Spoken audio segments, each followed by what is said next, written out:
क्या आपने कभी सोचा है कि कुछ लोग विदेश जाकर ज़्यादा कमाते हैं लेकिन टैक्स बेहद कम या बिल्कुल नहीं देते। भारत में जहां कमाई बढ़ते ही टैक्स का बोझ बढ़ जाता है, वहीं दुनिया में कुछ ऐसे देश हैं जहां आपकी पूरी सैलरी आपकी अपनी होती है। नमस्कार, आप देख रहे हैं न्यूज़ 18 राजस्थान का डिजिटल चैनल और आपके साथ मैं हूं वंदना त्यागी।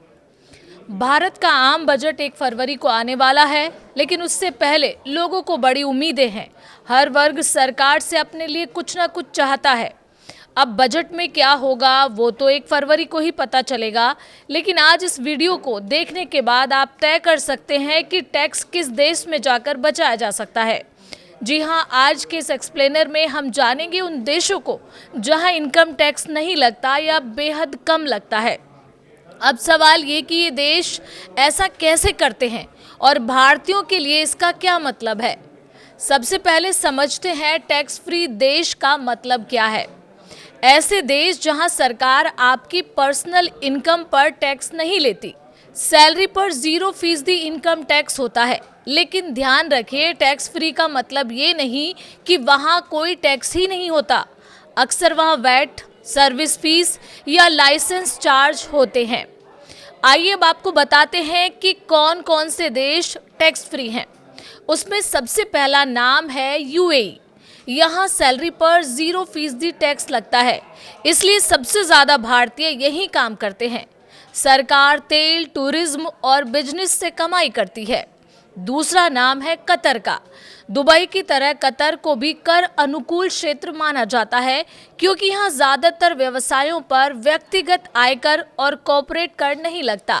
हालांकि दुबई की तरह ही कतर ने 2019 में मूल्य वर्धित कर यानी कि वैट लागू किया, जो वस्तुओं और सेवाओं पर 5% की मानक दर से लगाया जाता है।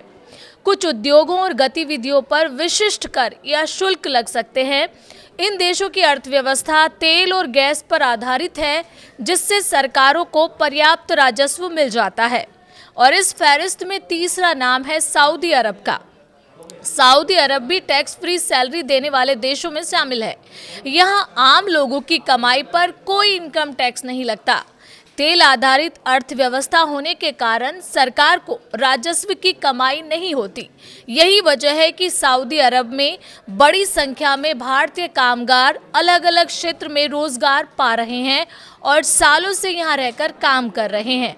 अगला नंबर है कुवैत, ओमान और बहरीन का। कुवैत, ओमान और बहरीन जैसे खाड़ी देशों में भी पर्सनल इनकम टैक्स नहीं लिया जाता। इन देशों की अर्थव्यवस्था का बड़ा हिस्सा एक्सपैट वर्कफोर्स पर टिका हुआ है। हालांकि यहाँ रहने वालों का खर्च थोड़ा ज़्यादा माना जाता है, लेकिन टैक्स न होने की वजह से कुल मिलाकर लोगों को आर्थिक फायदा होता है। इन देशों में विदेशी नागरिकों की भूमिका बेहद अहम मानी जाती है। खाड़ी देशों के अलावा बहामास और कैमेन आइलैंड्स जैसे छोटे द्वीप देश भी टैक्स फ्री इनकम के लिए जाने जाते हैं। यहाँ ना तो इनकम टैक्स लगता है और ना ही कैपिटल गेन टैक्स। यही वजह है कि अमीर लोग और बड़ी कंपनियां इन देशों को अपने निवेश और वित्तीय गतिविधियों के लिए पसंद करती हैं। आकार में छोटे होने के बावजूद ये देश दुनिया के प्रमुख टैक्स हेवन माने जाते हैं। इसके बाद नाम आता है मोनाको का। यूरोप में मोनाको एक ऐसा देश है जिसे लग्जरी टैक्स फ्री देश के तौर पर जाना जाता है। यहाँ पर्सनल इनकम टैक्स नहीं लिया जाता, लेकिन जीवन शैली बेहद महंगी है। ऊंची कीमतें और सीमित संसाधनों की वजह से आम नौकरी पेशा व्यक्ति के लिए यहाँ रहना आसान नहीं होता। मोनाको अमीर वर्ग और हाई नेटवर्थ इंडिविजुअल्स की पसंदीदा जगह माना जाता है। ये तो बात हुई उन देशों की जहां पर टैक्स नहीं लगता। अब बात करते हैं उन देशों की जहां टैक्स तो लिया जाता है, लेकिन भारत की तुलना में ये काफ़ी कम होता है। ऐसे देश उन लोगों के लिए खास आकर्षण बन जाते हैं जो बेहतर कमाई के साथ टैक्स का बोझ भी कम रखना चाहते हैं। एशिया में सिंगापुर इसका सबसे बड़ा उदाहरण है। यह इनकम टैक्स की अधिकतम दर करीब 22% है और टैक्स सिस्टम इतना साफ और पारदर्शी है कि लोगों को किसी तरह की उलझन नहीं होती। यही वजह है कि सिंगापुर को एशिया का फाइनेंस हब माना जाता है और दुनिया की कंपनियां यहां निवेश करना पसंद करती हैं। सिंगापुर की तरह हांगकांग भी कम टैक्स वाले देशों में शामिल है। यहाँ फ्लैट टैक्स सिस्टम लागू है जिसमें औसतन करीब 15% टैक्स देना पड़ता है। इसका सबसे बड़ा फायदा ये है कि आपकी कमाई का बड़ा हिस्सा आपके पास ही रहता है। सरल नियम और मजबूत अर्थव्यवस्था की वजह से हांगकांग लंबे समय से अंतर्राष्ट्रीय निवेशकों और प्रोफेशनल्स की पसंद बना हुआ है। अगर हम यूरोप की बात करें तो स्विट्जरलैंड का टैक्स सिस्टम सबसे बेहतर माना जाता है। यहाँ टैक्स दर देश के अलग अलग कैंटन पर निर्भर करती है, यानी हर क्षेत्र में टैक्स अलग हो सकता है। इसके बावजूद कुल मिलाकर स्विट्जरलैंड का टैक्स स्ट्रक्चर यूरोप के बाकी देशों के मुकाबले कम और संतुलित है, जिससे ये देश हाई स्किल्ड प्रोफेशनल्स के लिए आकर्षण का केंद्र बना है। आयरलैंड की बात करें तो आयरलैंड खास तौर पर कंपनियों के लिए जाना जाता है। यहाँ कॉरपोरेट टैक्स सिर्फ 12.5% है, जो दुनिया में सबसे कम दरों में से एक मानी जाती है।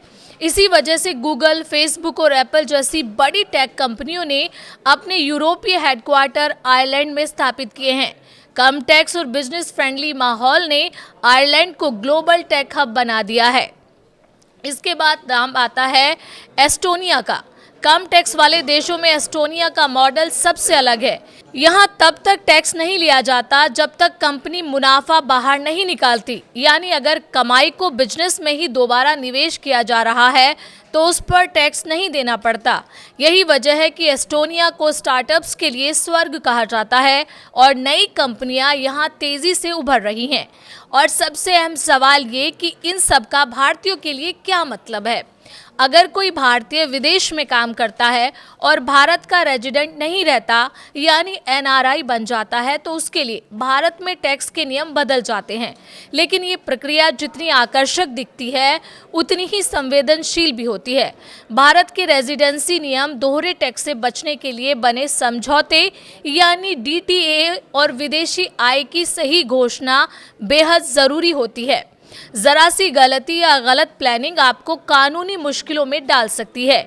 कुल मिलाकर साफ है कि दुनिया में टैक्स देना हर जगह जरूरी नहीं है, लेकिन टैक्स बचाने के लिए सिर्फ विदेश जाना ही काफी नहीं होता।